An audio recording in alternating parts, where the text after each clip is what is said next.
بسم اللہ الرحمن الرحیم۔ السلام علیکم۔ نیوزی لینڈ کے بعد انگلینڈ کا بھی اپنی کرکٹ ٹیم پاکستان بھیجنے سے انکار کر دیا گیا ہے۔ آپ نے یہ خبر سنی ہوگی کہ انگلینڈ کرکٹ بورڈ نے نیوزی لینڈ کے نقش قدم پر چلتے ہوئے پاکستان میں شیڈول T20 سیریز کے حوالے سے یک طرفہ فیصلہ کیا ہے۔ میڈیا رپورٹس کے مطابق انگلش کرکٹ بورڈ نے سیکیورٹی خدشات کا بہانہ بنا کر اکتوبر میں اپنی ویمنز اور مین ٹیم بھیجنے سے معذرت کر لی ہے۔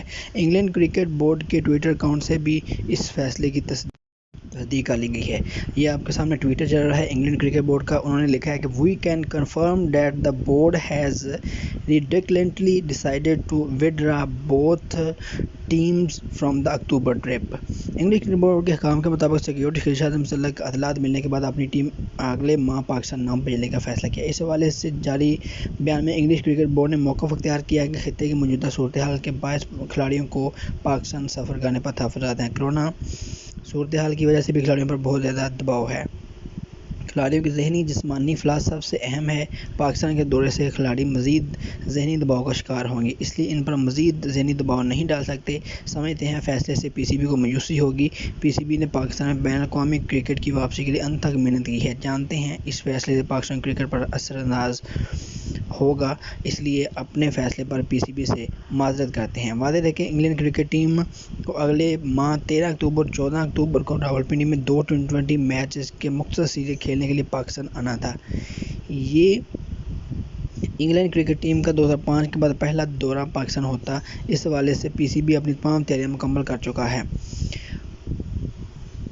اور انگلینڈ کے اس فیصلے سے قبل پاکستان کرکٹ بورڈ کے CEO وسیم خان نے واضح کیا کہ وہ بیرون ملک میں ہونے والی سیریز نہیں کھیلیں گے۔ تو اس حوالے سے PCB کے پاس واضح ویژن ہے کہ پاکستان صرف ملک میں ہوم سیریز کھیلے گا، اس لیے ہم مختصر بورڈ سے مختلف بات چیت کر رہے ہیں۔ PCB نے ماضی قریب میں عالمی کرکٹ کا اعتماد جیتنے اور پاکستان میں بین الاقوامی کرکٹ دوبارہ شروع کرنے کے لیے سخت محنت کی ہے۔ نیوزی لینڈ نے پاکستان کی ساکھ اور محنت کو نقصان پہنچایا ہے، مالی نقصان ہے، لیکن پاکستان کرکٹ کو بہت بڑا ساکھ پہنچا ہے۔ اس کے بعد واضح رہے کہ ویسٹ انڈیز کی ٹیم نے بھی پاکستان آنا ہے، ساؤتھ افریقہ کی بھی ٹیم نے، سری لنکا، بنگلہ دیش کی ٹیم بھی پاکستان آئیں گی، لیکن اب صورتحال جو ہے وہ زیادہ پیچیدہ ہو چکی ہے، کیونکہ جو ویسٹرن کنٹریز ہیں وہ ایک دوسرے کو بیک کرتے ہیں۔ جیسے کہ نیوزی لینڈ نے پاکستان سے کھیلنے سے انکار کیا، انگلینڈ بھی اس کے پیچھے، آسٹریلیا نے بھی آنا تھا، آسٹریلیا بھی اب یہی کرے گی۔ ویسٹرن کنٹریز کی مسئلہ یہ ہے کہ وہ ایک دوسرے کو بیک کرتے ہیں اور